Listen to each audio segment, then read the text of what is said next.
আছে আপনার সম্পর্কে তো আমরা শুনি যে আপনি অলরেডি আমাদের মানে আমি এখন যে শহরে আছি সেই শহরে বাড়ি কিনছেন, থাকতে শুরু করেছেন, আপনার পরিবার সেখানে থাকছে এবং আপনি যুক্তরাষ্ট্রে সেটেল হবেন, এইগুলি কেউ কেউ আমাকে খুব জোর দিয়েও বলছেন। আপনি যদি একটু বলতেন।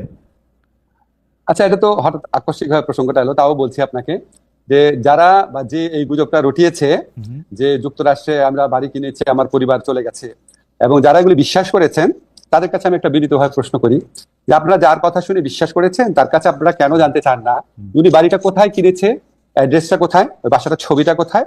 আপনি আমেরিকাতে আছেন অনেকদিন ধরে, আপনি জানেন আমেরিকায় যদি কেউ কোনো প্রপার্টি ওন করে, ফ্ল্যাট হোক, জমি হোক, আমি বা আমার স্ত্রী বা আমার পরিবারের সদস্য, এটা পাবলিক ডকুমেন্ট। পাবলিক ডকুমেন্ট না হলেও আপনি পেইড যে সার্ভিস প্রোভাইডার আছে তাদের কাছ থেকে যে কোনো ভাবে এটা জানা সম্ভব। সম্ভব কিনা বলে? রাইট, সম্ভব, একদমই সম্ভব। তো যারা প্রপার্টি করে লুকানো সম্ভব না স্যার, আমেরিকা প্রপার্টি করে লুকানো সম্ভব না। জি জি, যারা এই মিথ্যা, যারা খালেদ একটা মিনিট, যারা এই মিথ্যাচারটা করেছে এবং যারা এটা এই মিথ্যাচারে বিশ্বাস করেছেন তাদের কাছে আমার কয়েকটা কথা আছে। আপনারা নিশ্চয়ই জানেন যে কারো সম্পর্কে সম্পূর্ণ মিথ্যাচার করা, চরিত্র হরণ করা, দোষারোপ করা, এটা ইসলামের দৃষ্টিতে মহাপাপ।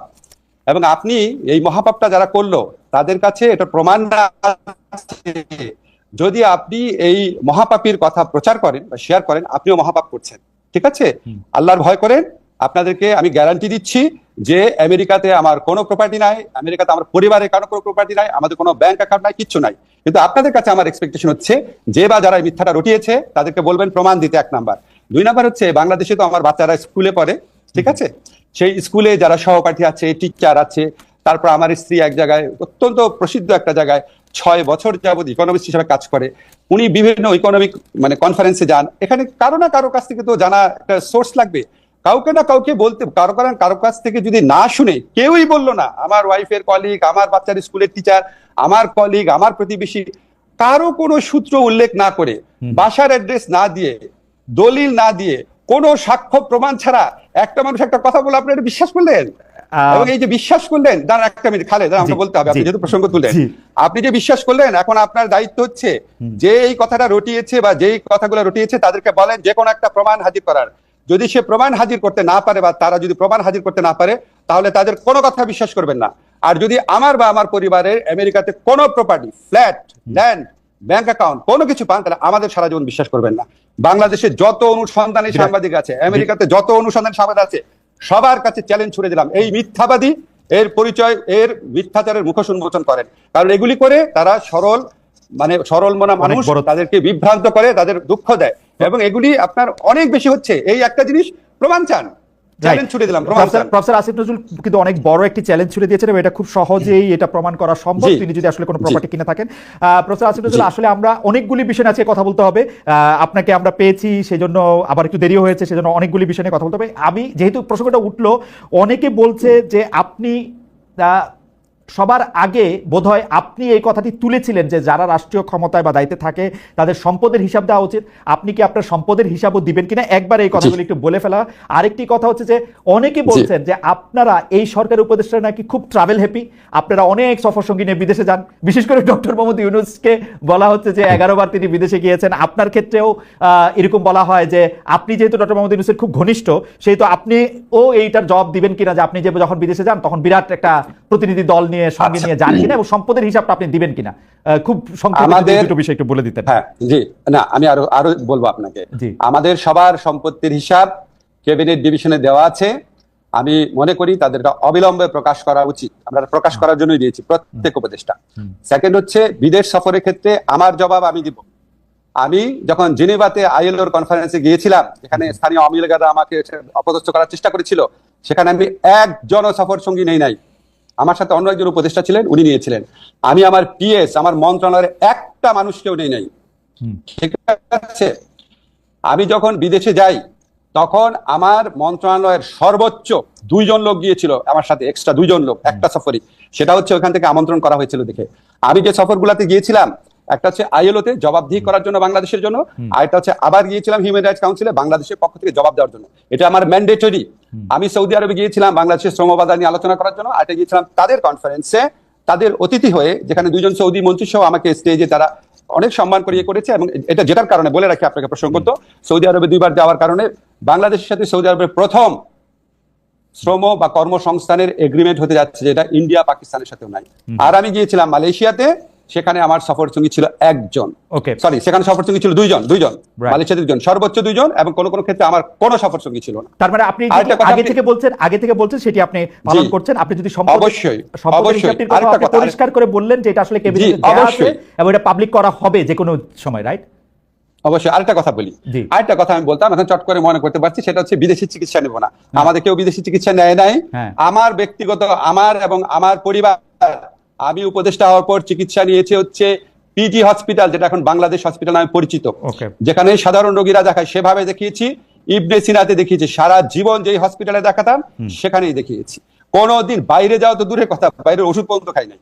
ওকে, প্রফেসর নজরুল, আমরা একদম এর পরের যে আবার প্রসঙ্গটি যেতে চাই সেটি আবার লন্ডনে প্রফেসর ডক্টর মোহাম্মদ ইউনূস আমাদেরকে মানে একটা প্রশ্নের জবাবে উনি এরকম সংস্কারের বিষয়টি কেন নির্বাচিত প্রতিনিধিদের কাছে ছাড়ছেন না বা ছাড়া হইতেছে না, এরকম একটা প্রশ্নের জবাবের এক পর্যায়ে তিনি বলছেন ভোটাররা আসলে কার কি বক্তব্য আছে, কি আছে সেগুলি জানতে চায় না, তারা শুধু বুঝতে চায় কে তাকে বেশি টাকা দেবে তাকেই ভোটটা দেয়। স্যার, আপনি এটা দেখছেন কিনা যে এটা কিন্তু আসলে সত্যি সত্যি ডক্টর মোহাম্মদ ইউনূস বলছে? টু মাই আটার সারপ্রাইজ। আপনার মন্তব্য একটু শুনতে চাই। না, এটার মধ্যে আমি একটু যোগ করে রাখি স্যার, যে আমার কাছে মনে হয় কিন্তু তিনি মিথ্যা বলেন নাই, কিন্তু কথাটা একটু হাসিনা-এস্ক হয়েছে, শেখ হাসিনার মতো হয়েছে। না, আমি আপনাকে বলি, স্যারের কথাটা সীমিত ক্ষেত্রে সত্যি, কোন কোন ভোটারের ক্ষেত্রে এটা সত্যি, কিন্তু সিংহভাগ ভোটারের ক্ষেত্রে এটা সত্যি না। যদি শুধু টাকা দিয়েই ভোট কেনা যেত, তাহলে তো আওয়ামী লীগ আপনার 2018 সনে কিনেই ভোট করতে পারতো, এই রাতের ভোট তো করতে হতো না। যদি টাকা দিয়েই ভোট করা যেত, তাহলে তো 2014 আর 2024 এই নির্বাচনী নাটক আওয়ামী লীগকে করতে হতো না, কারণ কে না জানে সবচেয়ে বেশি টাকা আওয়ামী লীগের হাতে আছে। স্যার তো সীমিত ক্ষেত্রে বলেছে, সীমিত ক্ষেত্রে কোনো কোনো ভোটারকে হয়তো করা যায়, ভোট ব্যাংক আছে আমাদের এখানে, আপনি জানেন তো সত্যি, সেটাকে হয়তো একটু স্যার জেনারেলাইজ করে ফেলেছে, এটা হয়তো একটুখানি আপনার কনফিউশনে তৈরি করেছে। আরেকটি বিষয় আপনার সাথে নামের সাথে জড়িত, কিন্তু আমি বিষয়টাকে আরেকটু অন্যভাবে প্রশ্ন করতে চাই। আমরা দেখেছি যে গত সরকার ক্ষমতাচ্যুত হওয়ার পরে আমরা ভারতের সাথে বিভিন্ন বিষয়ের যে চুক্তিগুলি রয়েছে সেই চুক্তিগুলি জনসমক্ষে আসবে, সেটা আমরা চেয়েছিলাম, অনেকে চেয়েছিল যে সেই চুক্তিগুলি বাতিলও করা হবে, কিন্তু সেই চুক্তিগুলি বাতিল করা হয়েছে বলে একটিও আমি শুনি নাই, জনসমক্ষেও আসে না। এটার কারণ কি? অনেকে বলে থাকেন এর জন্য নাকি আপনি একজন নিয়ামক, কারণ আপনি ভারতের একজন পরীক্ষিত বন্ধু। আমি স্যার আপনাকে বলতে পারলাম না, কিন্তু অনেকে এটাও বলে। যাই হোক খালেদ, আমি আপনাকে জিজ্ঞেস করি, আপনি কি 15 বছর এই কথাটা শুনেছেন যে আমি পাকিস্তানের দালাল, আইএসআই এর এজেন্ট? প্রচন্ড ভাবে শুনেছেন না? আমি রাজাকার, ছাত্রলীগ মিছিল করেছে আমাকে ধাওয়া করে পাকিস্তানে পাঠিয়ে দিবে, অনেক কথা শুনেছেন, অনেক কিছু। হ্যাঁ, এখন বললাম যে এটা তো আপনার কিছু মানুষ এত সরল প্রকৃতি, তাদের কোনো একটা মানুষ অনেক কিছু বললো সাথে সাথে বিশ্বাস করা শুরু করে, আমাদের বৈশিষ্ট্য। কিন্তু বাংলাদেশের ম্যাক্সিমাম মানুষের বুদ্ধিমত্তা অত্যন্ত প্রখর, তারা এইসব প্রচারণায় কান দেয় না। আপনার নিশ্চয়ই মনে আছে, আমি ক্ষমতাসীন হওয়ার পর আমাদের এই সরকার দায়িত্বে আসার পর, আমার দায়িত্বে আসার পর ভারতীয় পত্রপত্রিকায় বরং আমাকে নিয়ে অপপ্রচার করা হয়েছে, লস্করে তৈয়বা জিনিসটা সম্পূর্ণ অপপ্রচার, জঘন্য অপপ্রচার করা হয়েছে। তো এটা আপনার এতই হাস্যকর। এখন আপনার মাঝে মাঝে আমাকে ধরেন লোকজন বলে কি, ভাই আপনি এগুলি প্রশ্ন উত্তর দেন না কেন? খালেদ, আমাকে একটা সেকেন্ড বলতে দিন। দেখেন, আপনি যখন রাস্তাঘাটে হাঁটবেন, আপনি মাঝে মাঝে কিছু ভিখারিকে দেখেন না, ময়লা হাতে নিয়ে হাঁটে, থুতু মারে লোককে, ময়লা ছুঁড়ে মারে, আপনি কি তাকে কনফ্রন্ট করতে যান নাকি আপনি একটু মানে একটু দূরে দূরে সরে থাকেন? তো এই সমস্ত কথাবার্তা যারা বলে তাদেরকে আমি ওই ধরনের আবর্জনা ছুঁড়ে মারা, যে নোংরা যা থাকা, যে আপনার যে লোক আছে রাস্তার মধ্যে, মানে আমার কাছে মনে হয় কি, যে বাংলাদেশের হয়তো খুব বেশি হলে আমার যারা ফলোয়ার আছে, ভক্ত আছে, বা আমাকে যারা ভালোবাসেন, তাদের মধ্যে হয়তো 10% মানুষ যারা খুবই সরল মনা, খুব গভীরভাবে চিন্তা করেন না, তারা হয়তো তাদেরকে প্রভাবিত করতে পেরেছে, কিন্তু 90% মানুষের মনে এগুলি হাস্যরস ছাড়া কিছু উদ্রেক করে না। আর ভারতের সাথে চুক্তি, আপনাকে আমি বলি, এটা অবশ্যই প্রকাশ করা উচিত। এখন ধরেন চুক্তিগুলো তো হয় পররাষ্ট্র মন্ত্রণালয়ের মাধ্যমে, ঠিক না?